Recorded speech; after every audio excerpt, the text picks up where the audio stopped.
Bonjour à tous, bienvenue sur cette nouvelle vidéo pour parler sandwich industriel.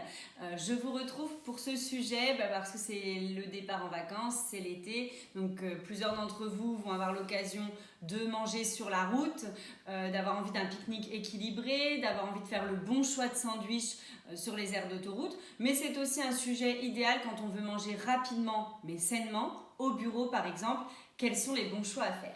Alors je vous propose aujourd'hui de regarder 4 produits, 4 types de sandwichs pour vous donner donc un peu mes conseils sur le choix à faire.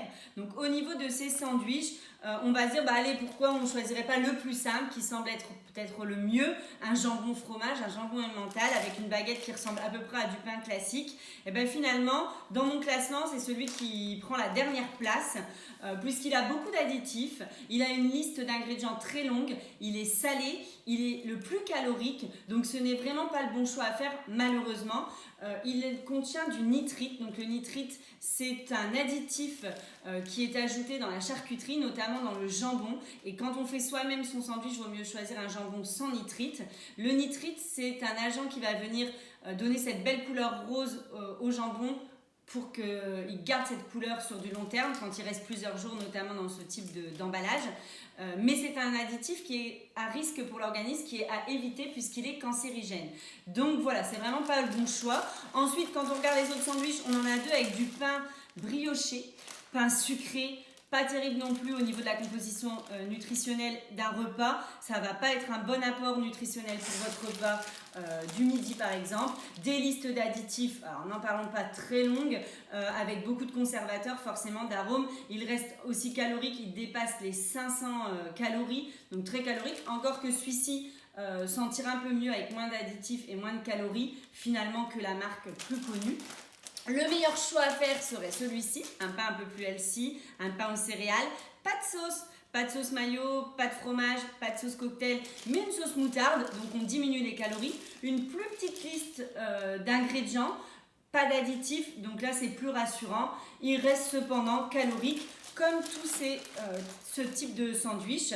Alors on est autour de 460-500 calories, voire un peu plus pour ces sandwichs. Sachez que 450-500 calories, quand on est en perte de poids, c'est à peu près l'équivalent d'un repas, des calories d'un repas. Et j'entends par là un repas, le plat et le dessert. Et là, vous n'avez qu'un sandwich de 200-220 grammes uniquement à manger pour ce nombre de calories. Souvent, en plus, vous venez l'ajouter avec des chips, donc ça explose le quota total des calories pour le repas.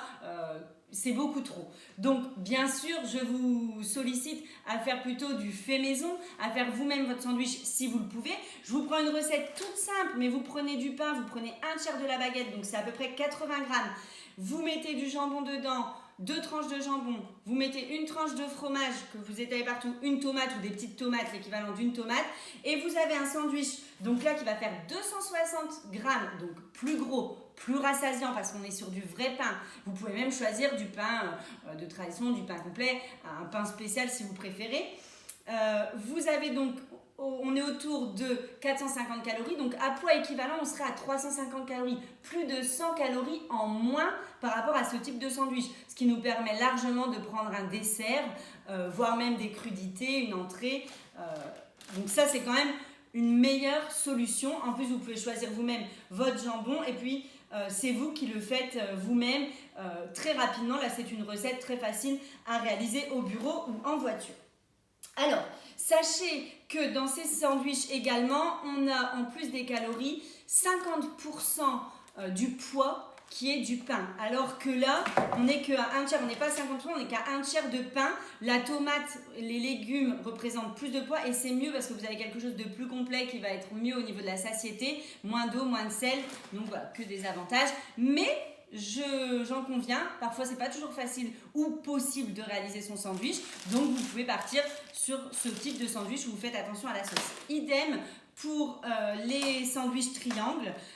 Les sandwichs triangles, alors les mauvais choix à faire, ce serait la charcuterie forcément, et puis on retrouve le fameux jambon fromage.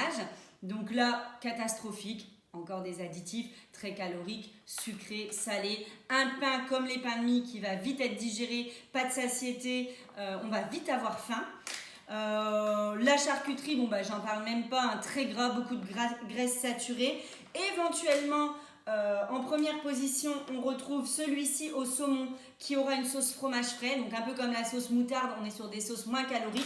Donc il tire son épingle du jeu au niveau qualitatif et au niveau nutritionnel, il sera meilleur. Sachez en plus que tous ces sandwichs sont quand même plus chers qu'un sandwich que vous allez réaliser maison. Si vous préférez un triangle, vous pouvez le réaliser vous-même avec du pain. Dans ces cas-là, choisissez un pain complet, un pain aux céréales, mais même un pain de mie complet, triangle. Vous faites votre sandwich vous-même, vous mettrez plus d'ingrédients, il sera plus lourd, il sera moins calorique et il sera moins cher forcément. Si on se dit, allez, je pars sur les wraps, c'est petit, ce sera moins calorique. À poids, c'est forcément moins calorique, mais c'est plus petit. À poids équivalent, c'est aussi calorique. Et finalement, 2 petits wraps comme ça, je pense pas que vous serez rassasié, vous aurez vite faim.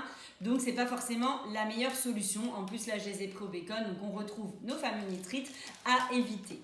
Si toutefois vous choisissez ce type de sandwich, je vous invite à ne pas l'accompagner avec un paquet de chips classique, mais à partir plutôt sur des chips de lentilles, où là on aura un apport nutritionnel qui sera plus intéressant. Et puis à l'accompagner de légumes, parce que souvent la quantité de légumes de crudité qui est mise dans les sandwichs est minime.